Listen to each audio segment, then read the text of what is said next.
Hey VP Wargamers, Jason here with another video. Today I want to talk about Deathwatch Overkill, one of my new favorite games.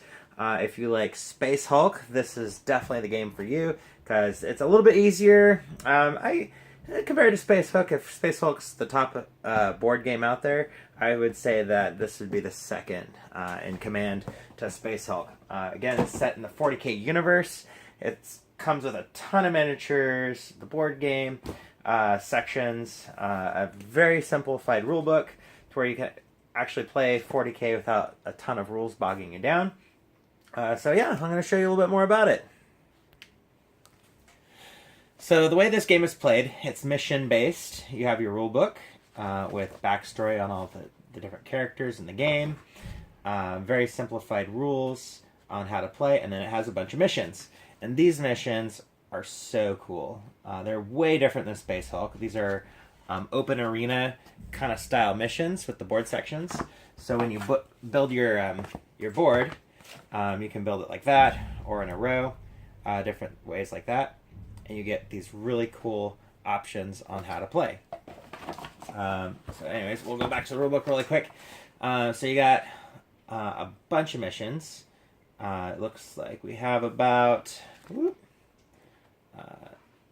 total of 9 missions. And then you got your cheat sheet in the back with all your rules for your Genestealer cultists. The board sections, I'll just go through each of these one at a time.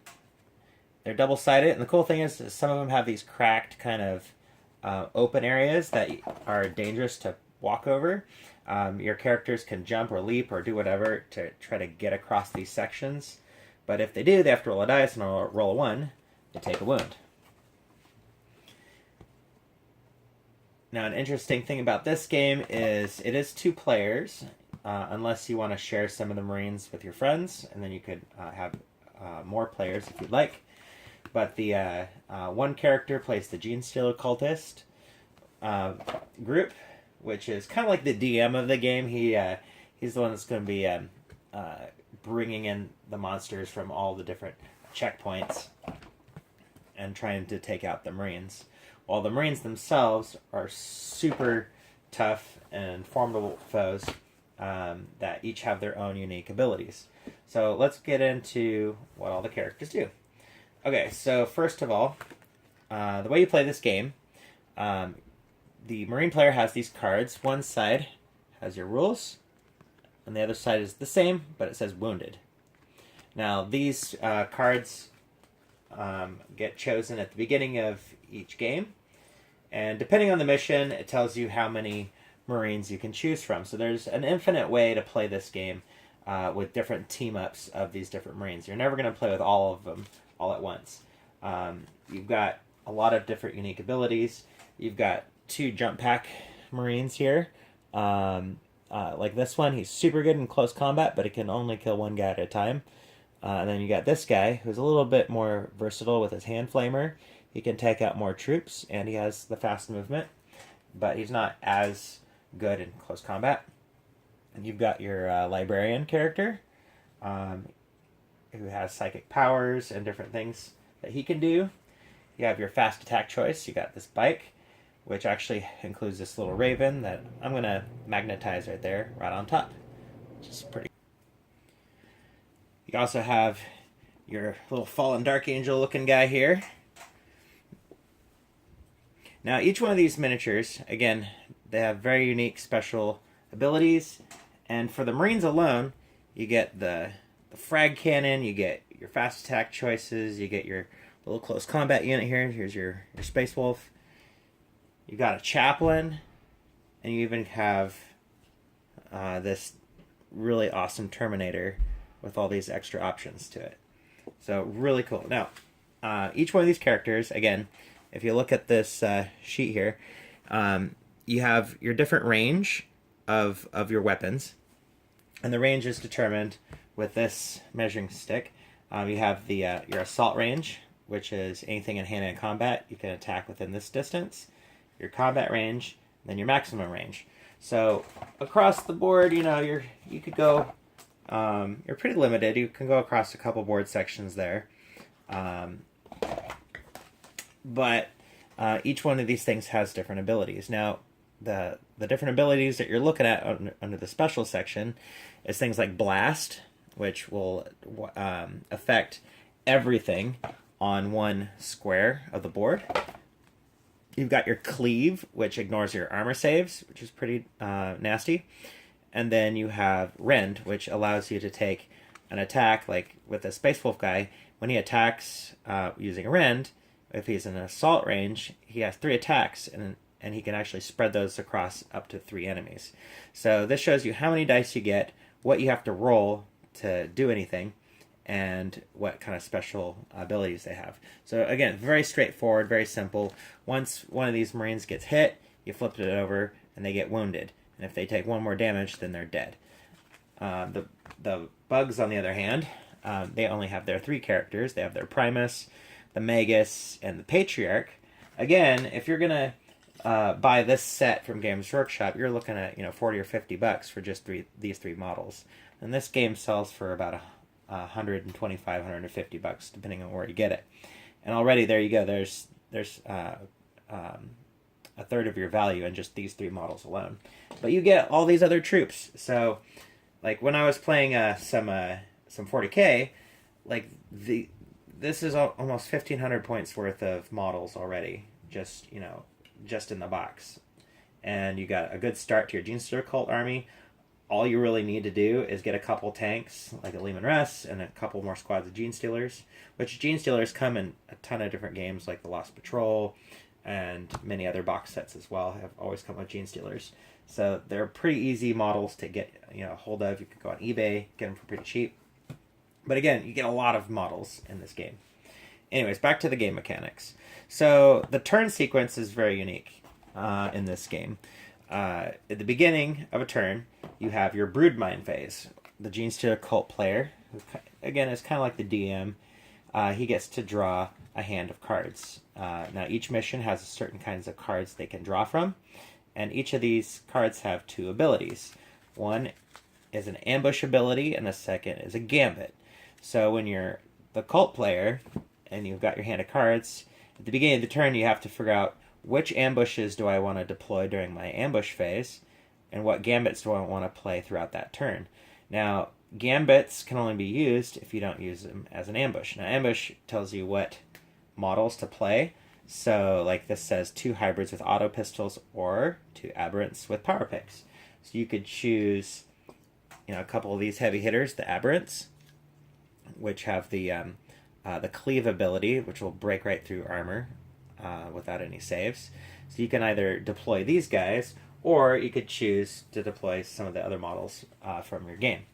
And then by deploying those, that means you won't be able to use the gambit. Now the gambit is an ability you can use during your turn, like giving you like cover saves or booby trapping your opponent or different things. So you have to kind of choose which ability will benefit you during that turn.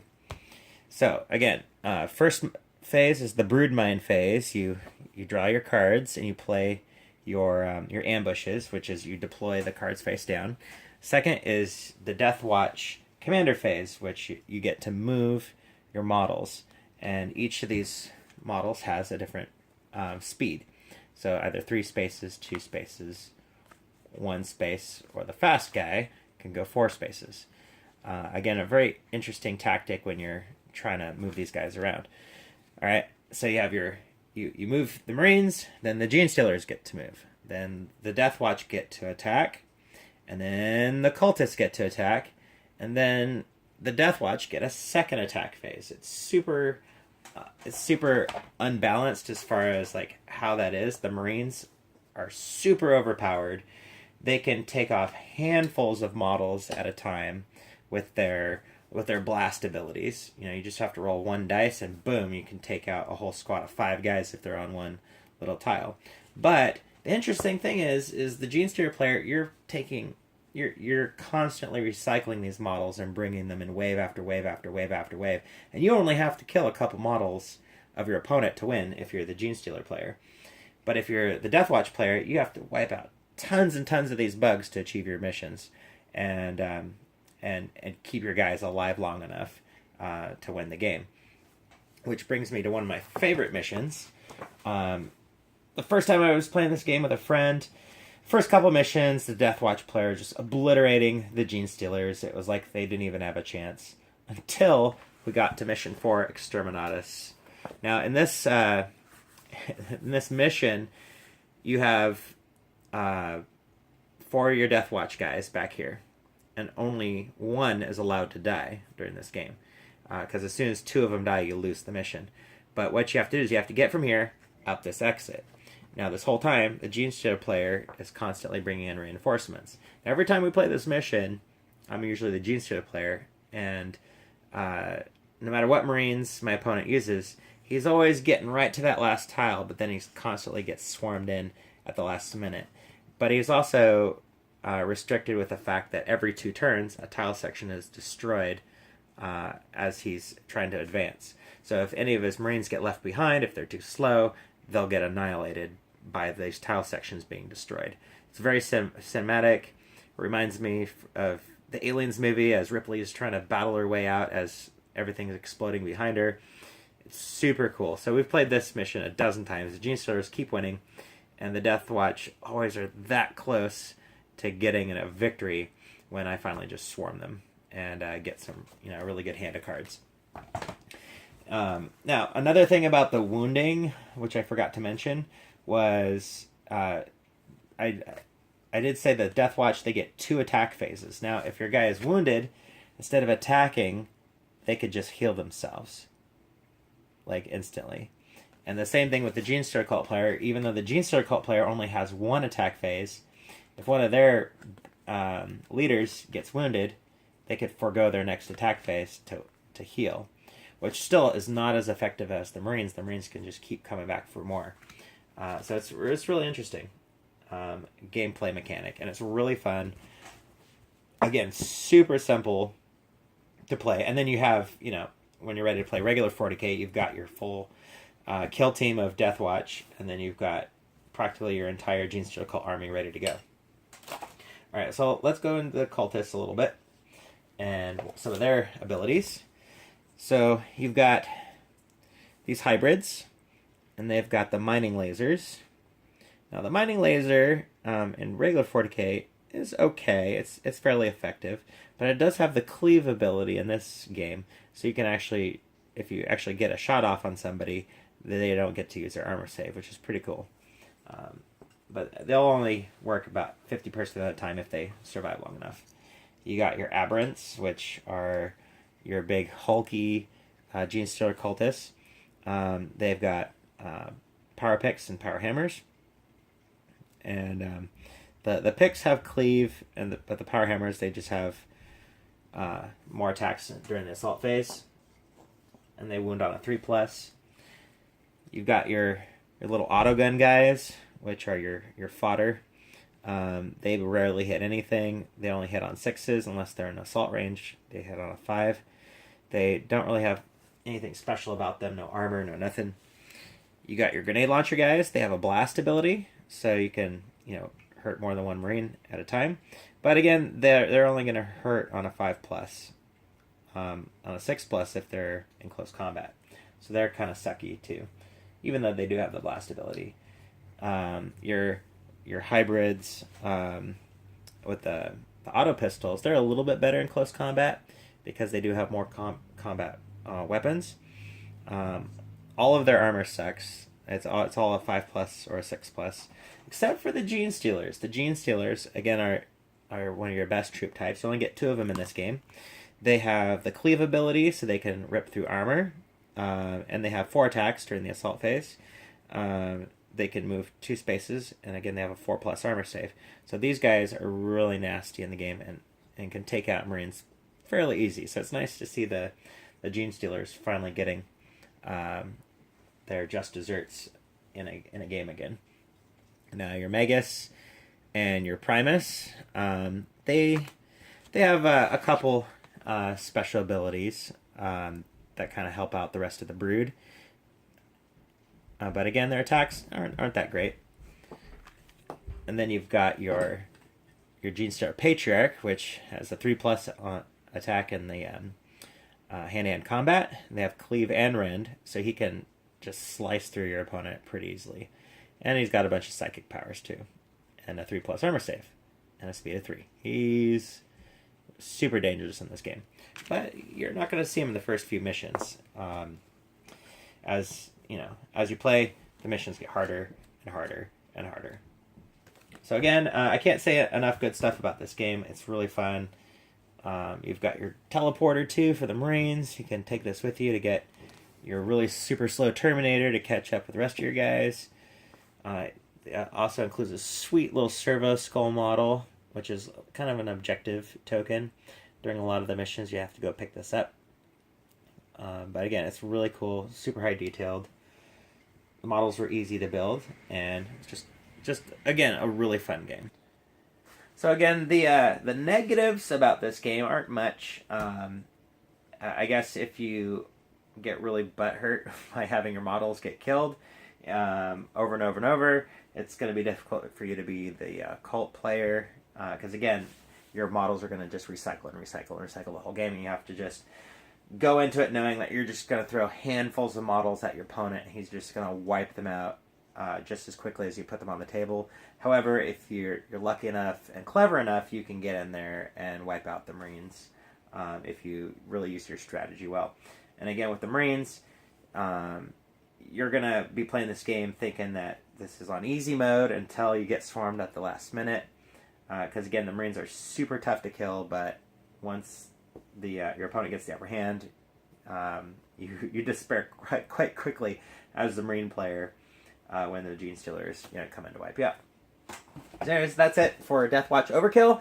Let me know if you've played this game in the comments. Let me know what your favorite times have been while playing this game, and let me know if you think that other people feel the same way as I do and should add this to their gaming shelf.